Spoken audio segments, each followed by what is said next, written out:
Worthiness is, again, it's something you just decide. It's something you're certain about, and your worthiness is your well-being. Being worthy is like, this is what it feels like. If you want to know like what it is, make it more tangible to you. It's like worthiness feels like I'm well taken care of. No matter what I do, this is how it feels to me. No matter what I do, no matter how what job I take, what education level I have or don't have, how much money I make or don't make, I get to be well taken care of. It's officially Nothing Was the Same Week. Nothing Was the Same Week is a free 4-day live event taking place September 13th through the 16th, 2021, where I teach you how to have unshakable confidence in who you are, in using your voice, and in making decisions for yourself with zero fear and zero doubt. We are no longer going back and forth, feeling guilt and shame for how people respond and react to us, and swimming in the fear and paralyzation of, did I make the right choice? Join me in a community of hundreds as I go live every day, September 13th through the 16th, by visiting beatricekamau.com/NWTSW to register for free. You'll want to register in order to catch me live and in order to be in a community of hundreds and in order to have a chance to win some amazing prizes. So don't forget, that's beatricekamau.com/NWTSW, or you can check out the link in the description box below. Now let's get into the week where nothing will ever be the same.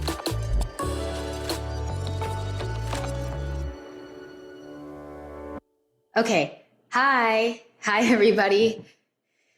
Let's go ahead and get into the meditation, and then we'll start.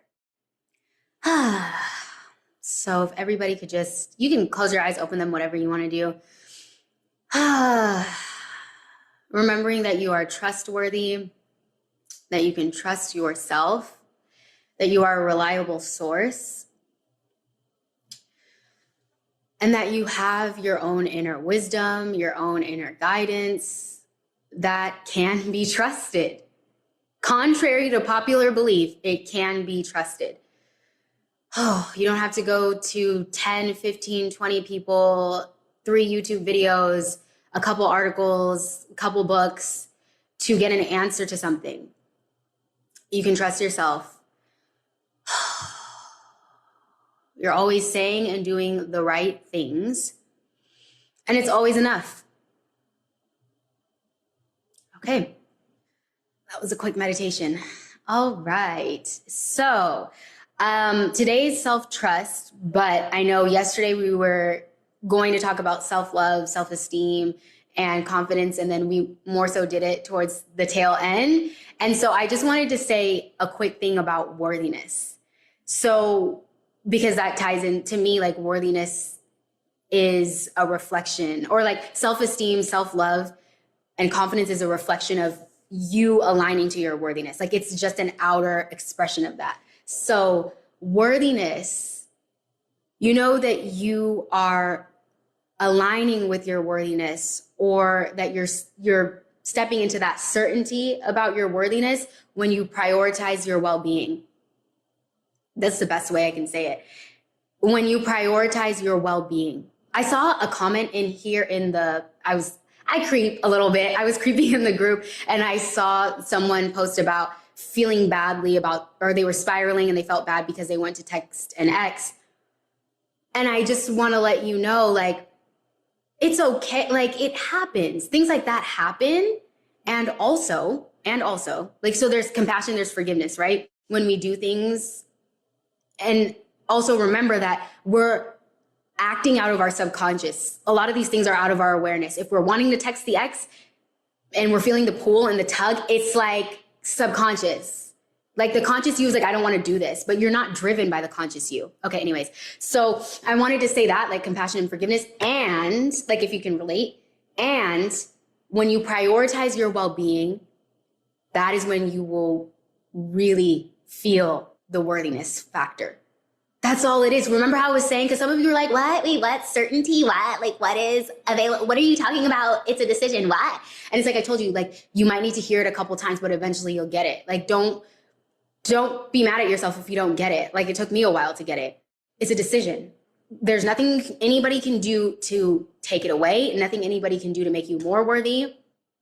I'll tell you a couple stories later on today about worthiness. And I think it'll hit. But I just want to say this: when you prioritize your well-being, when you make that your work, you make that your job, your job, that's when things change. That's when actions happen. Because you might know it or think it, but that's the conscious you. The subconscious you is the one running the show. And so anyways, when you prioritize it, things change. Subconscious beliefs change. Okay.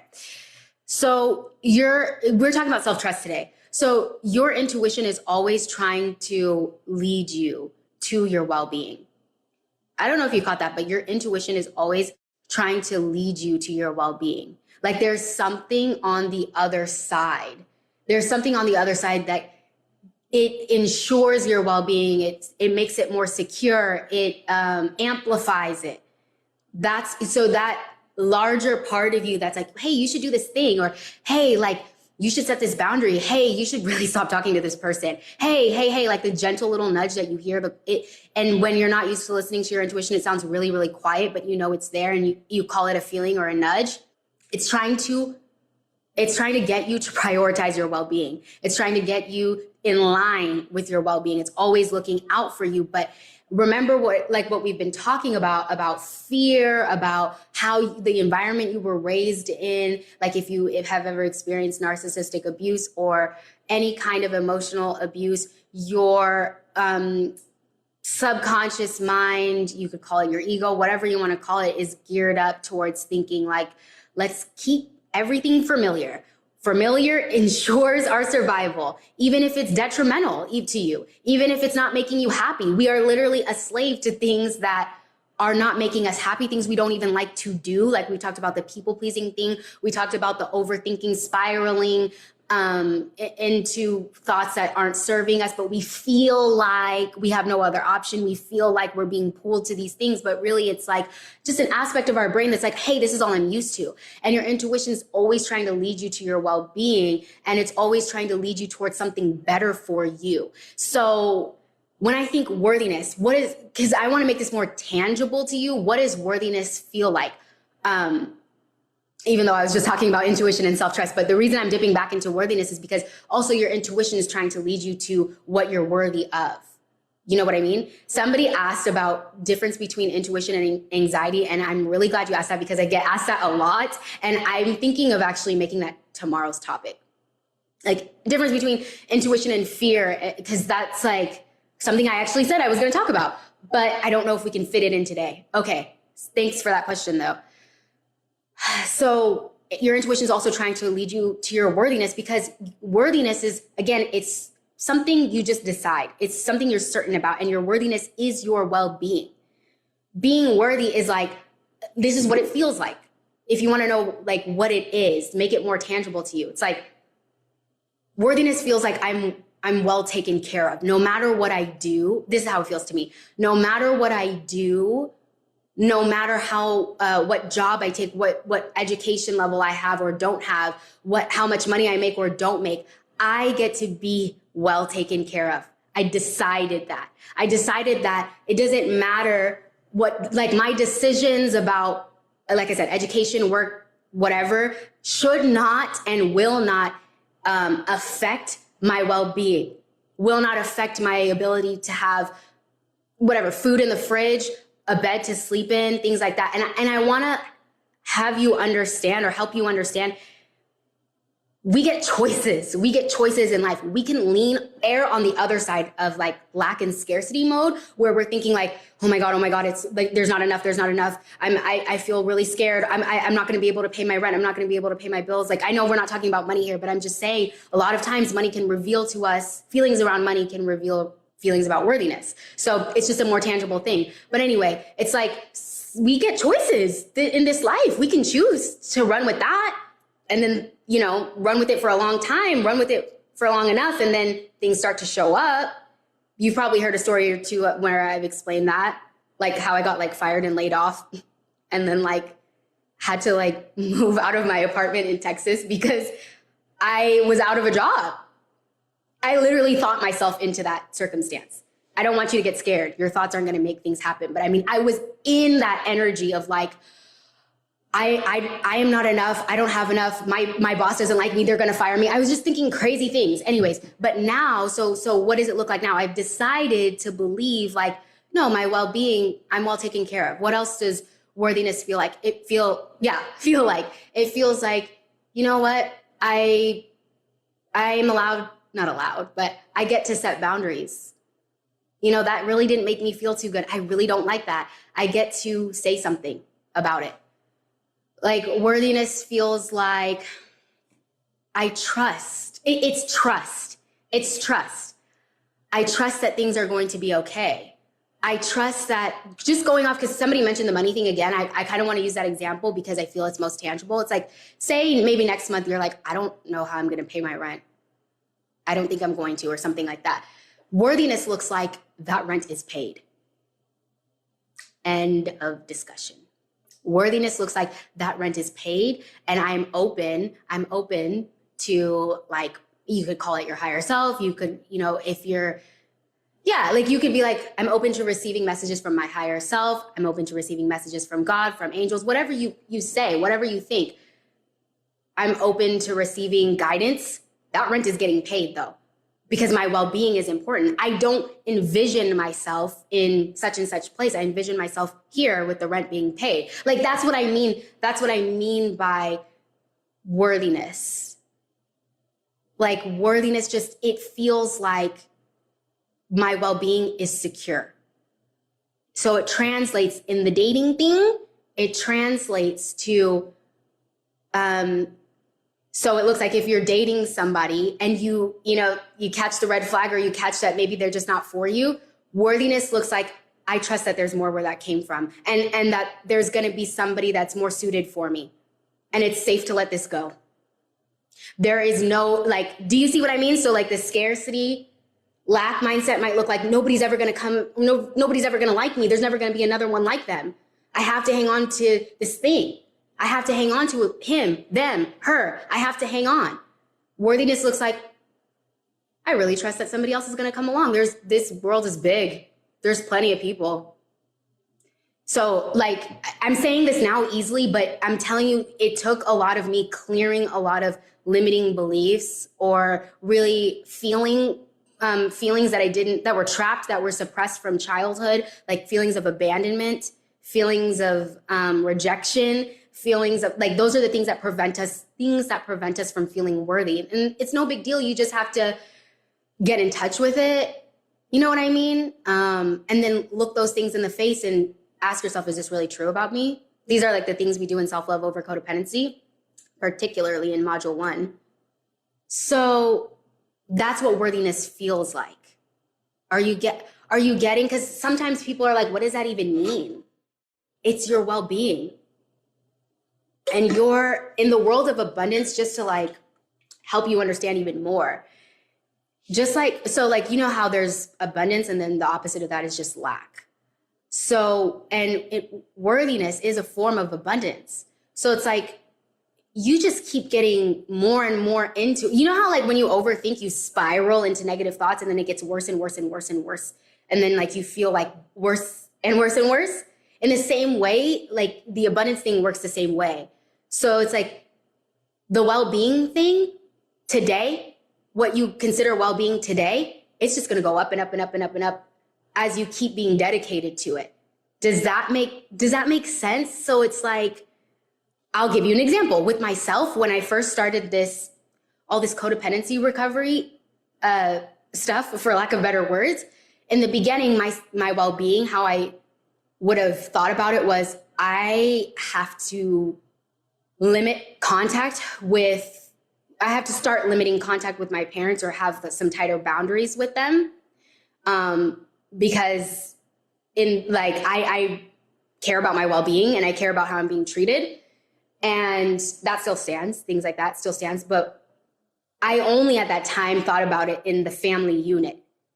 but then it expanded. It ended up expanding into how I feel about how I get treated at work, how I feel about how I get treated in relationships, how I feel about it gets bigger and bigger. Then I started really changing and having actions in all these different aspects of my life. So it's like, just like you can spin down the lack rabbit hole of they're ghosting me, they're not paying attention to me, and you keep feeding into it and keep looping into it and keep maybe feeling lower and lower about yourself and doing actions that reflect maybe how you're feeling low about yourself. It's the same way on the other side. It's up and up and up and up, up and up and up and up. That's all that it is. So, okay, I didn't realize I spent 20 minutes talking about worthiness, but I felt that needed to be said. Somebody needed to hear that. So let's go back to self-trust. Let's go back to intuition. Your intuition, I like to think of the voice of our intuition as like our true voice. You might call it like your higher self. You might call it all these other things. And that's cool. I just like to think of it as that, and also our true voice. I like to think of fear as just something that tries to keep us in the familiar, but familiar is not always good. So, and it's trying to help move us to a place that matches who we really desire to be. And again, a lot of that has to do with our well-being.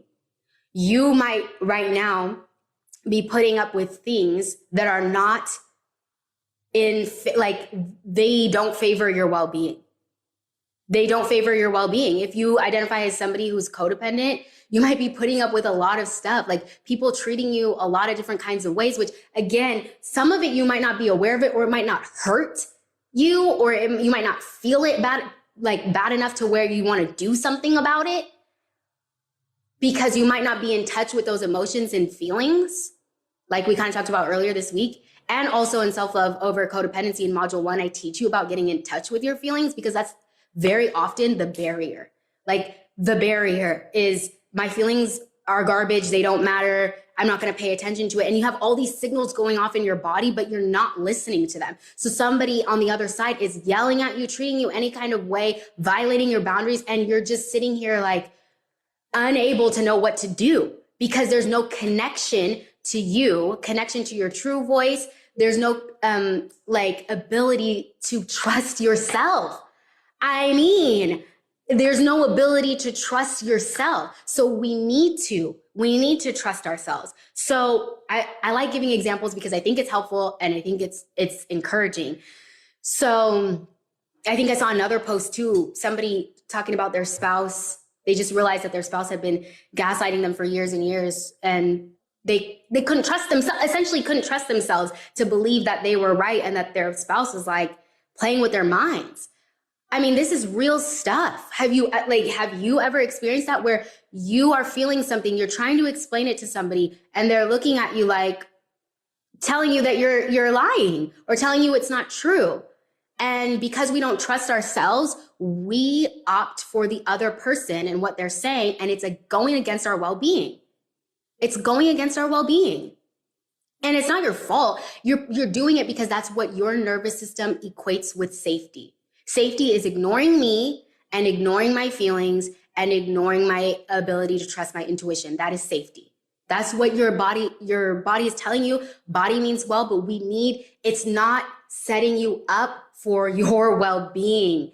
And the reason your body is tuned up to that is the way that you were raised. Do you see what I'm saying? Because when we're kids, we absorb everything like a sponge.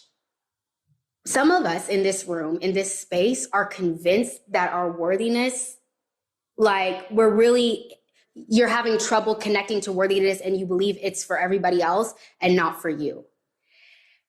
And to that, I have to say, I'm telling you, whatever environment you were raised in, you picked up on so much when you were a kid that was out of your awareness. And it led you to believe things about yourself. Likely, if you're here, likely things that are not serving you. Or if you were in a relationship, long-term relationship, and things went awry, it led you to believe things about yourself. Repetition environment brings stuff into your subconscious. Some of it could be good. If you were raised well or in a healthy relationship, it could be good. And if you're here, I'm assuming it wasn't so good. So I'll tell a story. When I was in high school, I remember, because in high school, I was like this really observant person. I think I've always been an observant person. But anyway, I went to a private school. Quick story. I went to a private high school, and that was the first time where I was around people who had, whose families were, there were very wealthy families there, and there were families that were like, I don't know, there was all levels of money happening in that school. And I had never experienced that before. Okay. So I remember I had some friends that were wealthier or whose families were wealthier. And I remember like whenever I would spend time with them, everything was different from like the way I thought about things. This will be important. So I remember, like, for example, there was this one girl, I was like riding in her car back from somewhere, and she didn't lock her car when we went back to the high school parking lot. And I remember being like, hey, blankety blank, aren't you going to lock that car? Like, aren't you going to lock your car? And she was like, no, it's fine. It'll be fine. And in my mind, I'm like, oh my God, somebody could steal something. Oh my God, somebody could take her car. All of these things. I was thinking all of these negative things about bad things that could happen. And the girl could not be more unconcerned. She was like, I never lock my car. And you know what? Some people might look at that and be like, ignorance, or, you know, say a lot of different things. But I'll tell you something. Her car never got stolen. Her car never got stolen, and her stuff never got stolen. And she had such an attitude and feeling of my well-being. Just to tie in what I was saying before, well-being. She believed in her well-being. Does that make sense?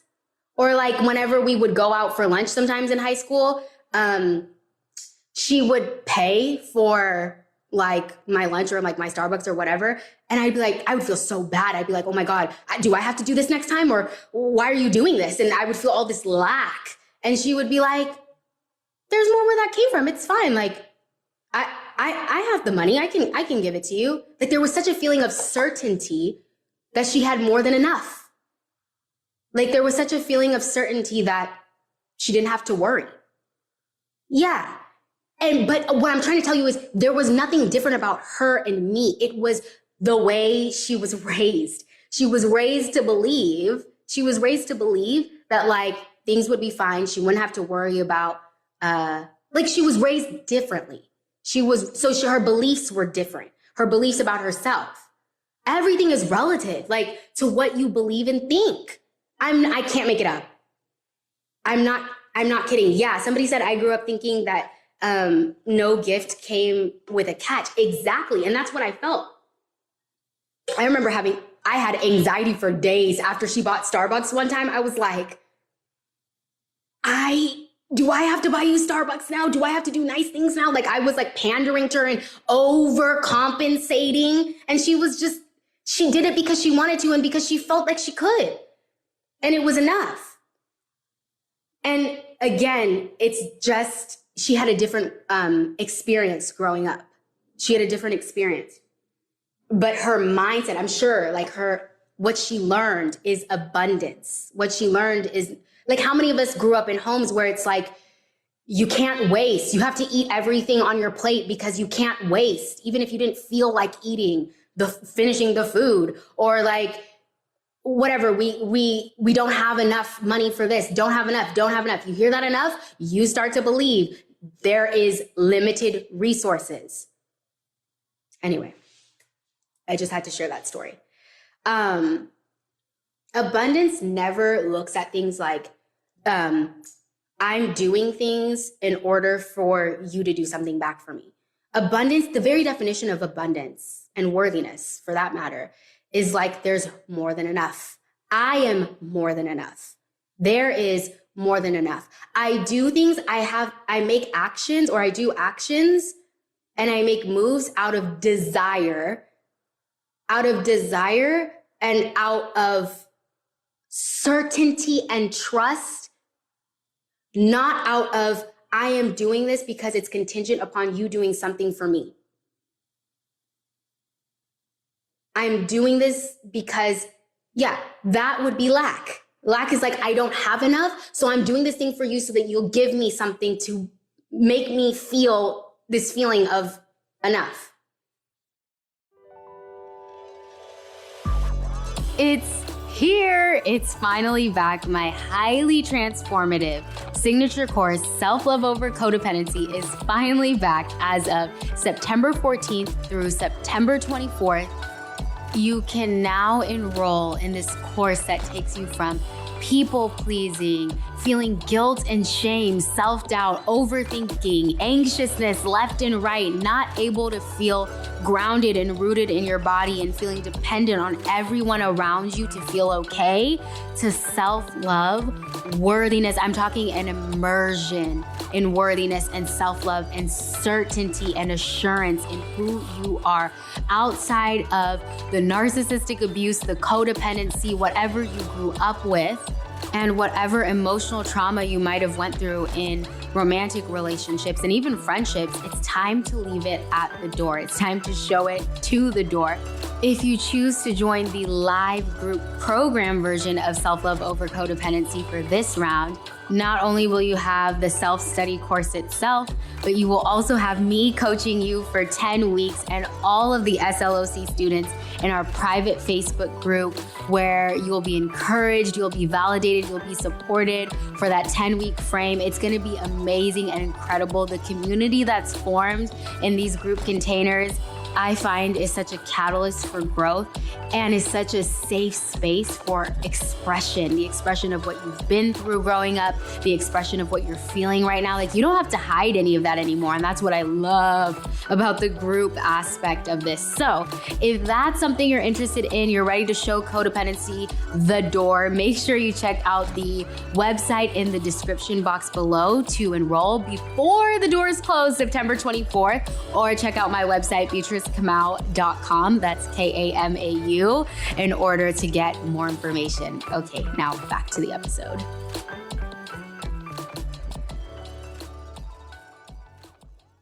Back to the intuition talk. It's one and the same, really, talking about intuition and talking about worthiness. Because when you're listening to your intuition, it is such a level of worthiness. It is not even a joke.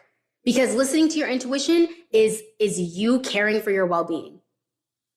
It's you caring for your well-being. It's caring for your well-being and you expanding into something bigger. Because remember, like what I said, fear and like your ego, your subconscious, these are not bad things. These are things that are just trying to help you survive, but they keep you in the familiar. If you want to keep in the familiar, hey, it's up to you. If I kept in the familiar, I wouldn't be here talking to you right now. I really wouldn't be here talking to you right now. I'd still be doing a lot of the things I was raised to do, but I chose like differently. I said, I care about my well-being. I care about my well-being. I care about, like, I believe me. I trust me. If I could tell anything to anybody who has like a history of gaslighting, I believe me. I trust me. That's the end of discussion. But if your mind is used to spiraling, freaking out, you'll hear your intuition, but you're like, okay, I hear you, but I don't trust you. I hear you, but I don't trust you. I hear you, but I don't trust you. I hear you, but I don't trust you. I'd rather trust I'd rather just trust the familiar. Even if my well-being is at stake, I'd rather trust the familiar. When was it? I think it was 2 years ago. 2 years ago, I was temporarily living in my parents' house. This is after I left Texas because I'd gotten fired and then laid off. And then I was like, okay, I'm going to stay at my parents' house for a little while I find a job. And I didn't think it was going to be, I didn't think it was going to be that bad. But anyway, there was a point of contention that hit where I was like, I actually cannot live here anymore. This is not good for my well-being.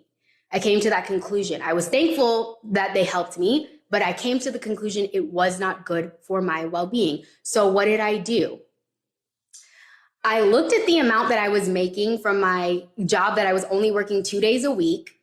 It was a part-time job that I had gotten as a dietitian. And I was looking at my check and I was looking at California rent and I was looking like, well, I don't know how this is going to happen. But what did I do? I decided.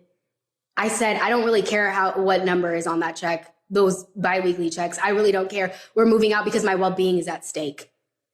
And so what happened? What did the universe do? And maybe some of you know this story. Two people I used to go to high school with were also looking for an apartment. So the three of us were able to split rent.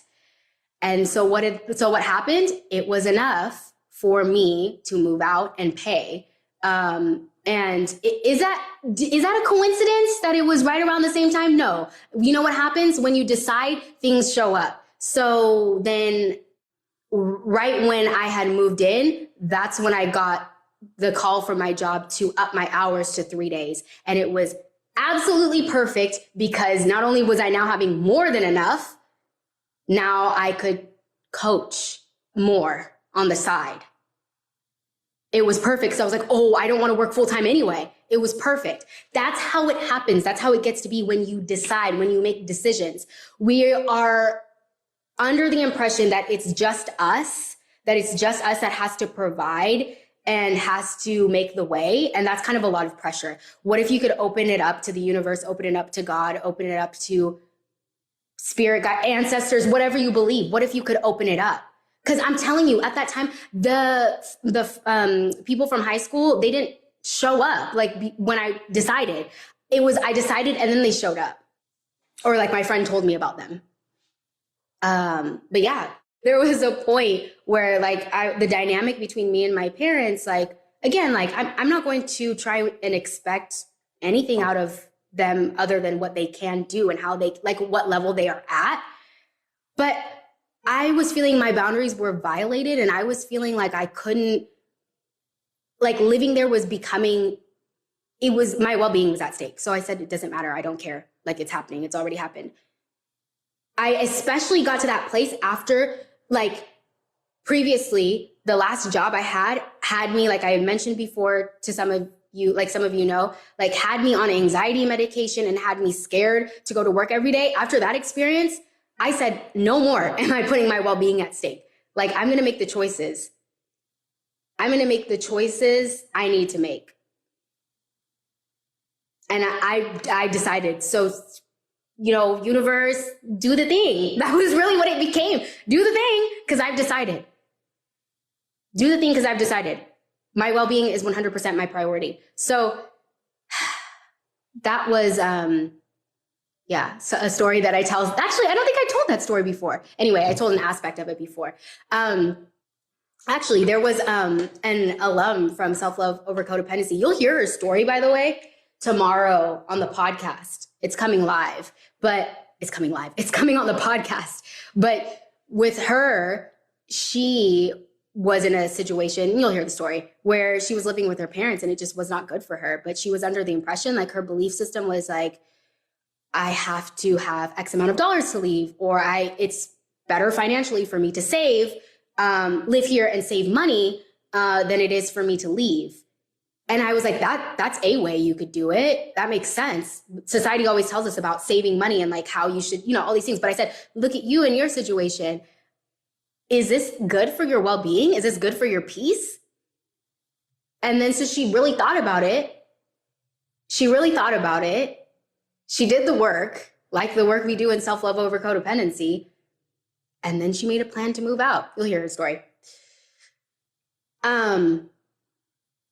We are, like so many times, we are just enslaved to beliefs that are just not serving us because it's all we know. And your intuition is like, there's something greater than you. There are things greater than you can imagine on the other side for your worthiness, your well-being, if you would just listen and trust. It's a game of self-trust. All of this is a game of self-trust. When somebody gaslights you and they tell you, no, you're wrong, you have a choice. Like, you get to have a choice to trust you, and to have that be enough.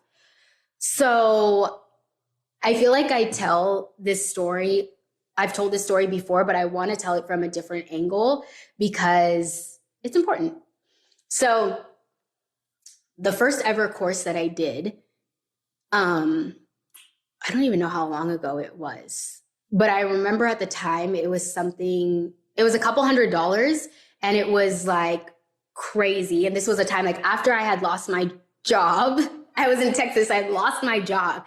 And I remember because let's talk self-trust, let's talk worthiness. I remember seeing the cost of the program, and it was supposed to teach you how to learn how to start a business. It was something I'd always wanted to do. And everything the person was saying, I was like, she's talking to me. She's talking to me. Like, she can make it so much easier. This is so hard. I've been trying to do this all on my own and I don't know how to do it. And then I looked at the price and I was like, okay, it's not for me. How many times do we do that? We look at anything. Like, you go to the grocery store. I've said this before. You go to the grocery store and you look at the organics, literally a couple more cents. And you just decide because it's labeled organic, it's not for you. It's for the other people. It's not for you. You just decide. You make decisions about what's for you and not for you. You don't think about it. You don't try to come up with solutions. You don't try to come up with how can I make this work? You just say, it's not for me. No. So anyways, with that course, I just said, nope, not for me. Out of my price range. Can't do it. And then it would keep popping up everywhere, like all over social media. I was like, dang, but I really want to do this thing. I really wish I could, but I can't. And if you would have asked me why I said I can't, I would have just said, well, I just can't. Like, spending money like that is just bad. Well, who said it was bad? It was just an idea that I had that it was bad. Anyway, long story short, it's like so many beliefs we have from people, from society. It's bad. Just like what I told you about the alum, the SLOC alum, how she had this idea that like you should be saving as much as possible, which I think is great. Saving is good. It's great. And at what cost? Are you now like, there are some people who like, hey, this is a choice they make. It's totally fine. But like, maybe they're eating non-nourishing food and like cutting corners with their grocery budget because they're like, I must save at all costs because somebody taught them that. Anyway, so here's where the element of self-trust comes with that experience of me buying that first course on business a while ago. Really long while ago now. I remember when I finally said, hey, maybe this could work. Hey, maybe I could just like rearrange my grocery budget a little here. Maybe I don't really need to get my nails done every month for just for a couple months. I'll scale back in these areas. Hey, look, wait, the money is actually there. The money is actually there. Wait, I didn't even realize, like, wait, it really was there. Anyways, and then so I was like, oh, okay, it's here. But I still didn't feel worthy. I was like, people are going to be mad at me. Oh my God, if I swipe my Discover card, like, what would people think of me? Like, who spends money like this? Who spends money like this with people on the internet? Like, who does that? Like, no, I can't do this. Anyways, so what did I do? Remember what I was telling you about how sometimes we just go, we feel like we have to go to 10 people. We have to go to 3 YouTube videos, a couple articles, a couple books, a couple podcasts before we make a decision for ourselves because we don't trust ourselves. What did I do? I went on a Google spree trying to figure out is this program legit? Like looking at her page I looked at her page probably 100 times. I tried to figure out all the testimonials, try to see who is this the right thing for me? Cause I couldn't mess it up because I had this belief and this idea that I grew up with that went a little you can't mess anything up. You don't get to be human. You have to get it right every single time. Because I know somebody asked about what if you made an investment and it didn't work. Sometimes something doesn't. We might have invested in something and it was not for us. But what if we look at what we learned from that? Or maybe we might have been in a different place in our mindset. You know what I mean? Because self-trust looks like nobody coerces us. Nobody says you have to do this thing. This is the thing that you need. Self-trust looks like I get to make the decision. I made the decision. Yeah. Oh, okay. So you're saying I had bad experiences with other programs, so it's hard. Yeah. And I hear you. I've heard that with other people too. And I feel like that's where it's really important for you to vet things out for yourself and pay attention to how you feel.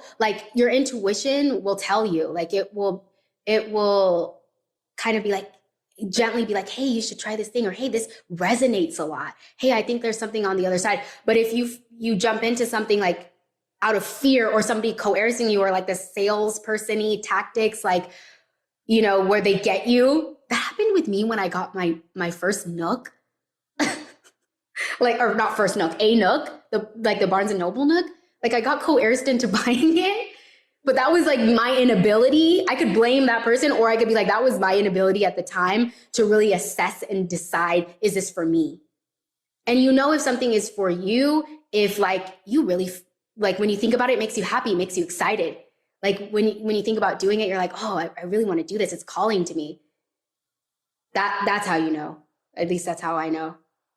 Or you feel like, oh, like something could be on the other side. Something like, I really believe like, and you could take this with, I know I use the example of a course, but you could take this with anything.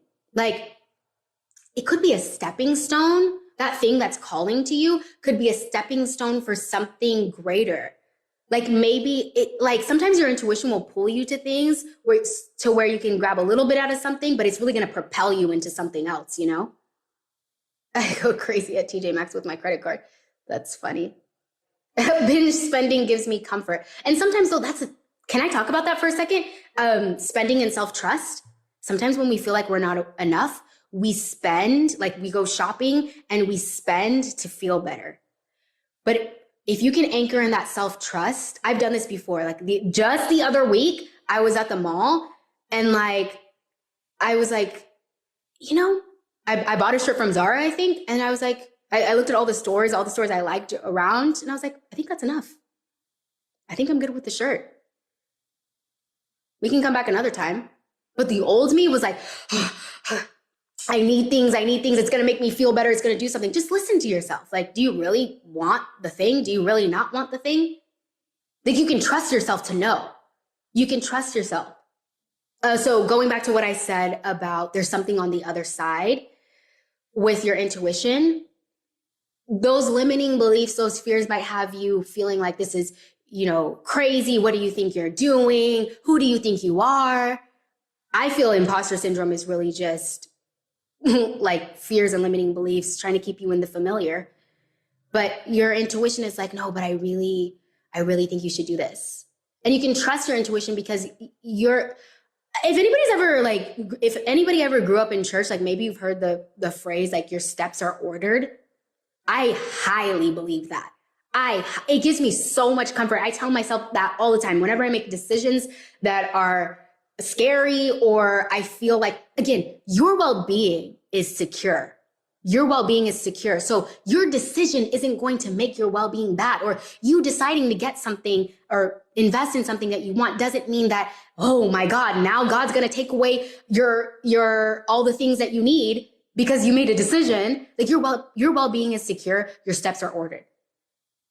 Your steps are ordered, you know, it's safe. You can't mess it up. You can't mess any of it up. I always used to envy people that had a lighthearted feeling about things, that would have a feeling of like, oh yeah, I spent on that, or yeah, I did that. Like, oh, that was kind of a lot. Oh, you know, I didn't really need that thing after all, or oh, I could have went about it a different way. Oh, but it's okay. Self-trust. It's the trust that your well-being is going to be okay no matter what. Your steps are ordered. Or why is that word hard for me to say? Ordered. They're ordered. So I always say, even if you end up somewhere where you didn't want to be, it's really just, you'll collect some information from there and then you'll reroute. And maybe you needed to get there so that you can get some perspective so that it's clearer where you go the next time. I'll give an example, quick example. Like I remember one time getting involved with a guy, or I was dating a guy, and then like, it didn't turn out to be what I thought it was. And I was like, man, but I thought I was listening to my intuition and everything. I'm so confused. Like this did not turn out how I thought it would turn out. And then I realized I gained so much clarity around what I wanted from interacting with that person. I gained so much, like it was the clarity I asked for. I had asked for before. It was just like a different way of me getting that clarity. Like I didn't expect that it would be like a relationship that didn't work out that would teach me the things I actually desire in a relationship, but my steps are ordered. Can't mess it up. But if we start, you know, if we forget that we're worthy, if we forget like everything is okay, you're okay, we're going to start picking ourselves apart, tearing ourselves apart. You shouldn't have gotten involved with them. No, like, what did you learn? What did you gain? Maybe I should talk about me quitting my job, which, by the way, I have like no problem with regular jobs, by the way. I just like to tell this story because, like, for me, it was the ultimate form of self-trust. And I know like a lot of you listening might be feeling that way too. Like maybe you would like a different job or to quit your job. So the thing is, going back to what I was saying about your intuition is always trying to lead you to something greater on the other side, greater for you, something that will secure even further your well-being, something that will reflect to you your worthiness. So like when it came to the point of me quitting my job, like it was a thing of like, I don't know how else to say it. I just have to be completely honest with you. Like the last 6 months leading up to me quitting, like I remember daydreaming about being able to maybe you've heard me say this, to wake up at 9 o'clock. I'm just not a morning person. And I did it for my job. Like I woke up like at 6, 7 for my job, but I desired deeply to wake up at 9 a.m. Amongst other things. I also desired deeply to coach full time. I also wanted like I was exhausted all the time from like essentially working in two places. And like, I just believed, like leading up to right when I quit my job, I said, I'm exhausted. I'm almost getting like anxious because of, what do you call it? Like I was having like these bouts of anxiety and then also having just like weird things pop up with my IBS. And I was like, yeah, my well-being matters. I was like, I think my body at this point is screaming to me to let this thing go because it can't handle both occupations. At this point, we can't handle both. There was a time where I could, but like it's now you have to choose. And so what did I say? Remember how I told you your steps are ordered? That word is so hard for me to say for some reason. So I believed it. I was like, why would a desire be planted within me? And you can take this and spin it how it looks for you in your life. But I was like, why would a desire to do this be put in me? Why would I be daydreaming about this if there wasn't a way? If there wasn't like, if the universe, if God wasn't going to help me out, why? Why would I be feeling this way if not? So, and I said, like, I trust me. Like at that point, I was like, I trust me to put a roof over my head. I trust me. I trust me to figure it out.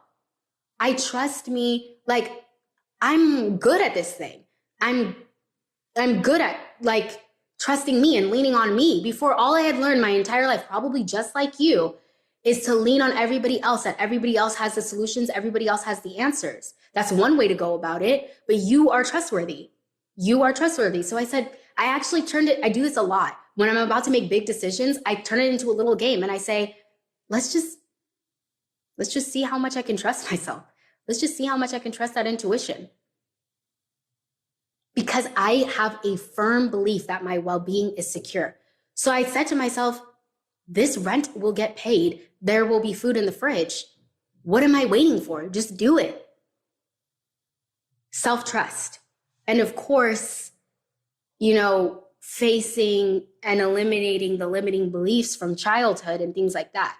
But I just wanted to share that to let you know, like, I was never that person. I was never the person, the self-trust person. I was always the person that was by the book. Maybe you can relate. If you are codependent, if you grew up with narcissistic abuse, like, yeah, a mix of the two, you're probably a by the book person. I'm not going to risk anything. I'm just going to live a measly, quiet little life. I'm not going to shake up anything. I'm not going to do anything risky. I am just going to do everything by the book. Everything as I'm told. Like, maybe you can relate, but it's a way to live life. It is a way to live life. But is it where you want to be? Is it where you want to be? That's what I constantly ask myself. Like, worthiness, going back to what I said before, is a decision. It's a decision. You say, it's like something happens in the universe, when you decide. It's like, because I've said this before, like, I don't know, whatever. It comes like, it's a Latin, what do you call it? Suffix or like, Latin root word that means to cut, kind of like scissors, to cut. That means it's done. There's no going back. It's done. So when you decide, it's like something happens in the universe where they're like, oh, they decided it. They made it. They're not going back and forth. They're not wavering. They're not like confused. They're clear. That's what intuition is, clarity. Following your intuition, aligning with your worthiness, clarity.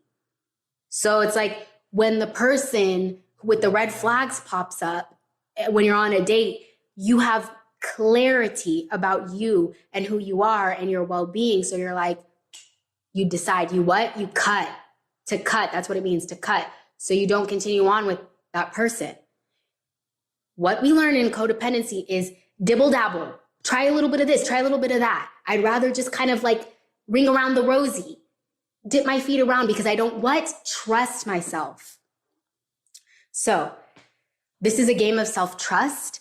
If self-trust is something you struggle with, make sure that you enroll in Self-Love Over Codependency. I'd love to have you in. I'd be honored to have you in. It'd be cool. The doors are open until September 24th. And if you enroll by Friday, you get the 2 live masterclass bonuses, the Rising Sign Astrology bonus, Owning Your Magnetism, I can't talk today, and Self-Trust After Narcissistic Abuse. Those are happening in October and November. Somebody asked about like if they can get those separately. Those will be like available later. I meant to tell that to that person. So self-trust. That's a lot of times we think we're looking to eliminate our trauma or to stop being codependent or all of these like things, but these are manifestations of a struggle with self-trust. So that's what I do in Self-Love Over Codependency is I hit deeper at the root, the self-trust thing. And if you're feeling like, I want you to know that this wasn't overnight. Like I said, I think I forgot to finish what I was saying earlier about how I wasn't the self-trust girl. I was the by the book girl, trying to control everything. I learned to trust by listening to myself and by really taking a look what I had learned in my childhood and working with my subconscious. And that's the things we do in SLOC.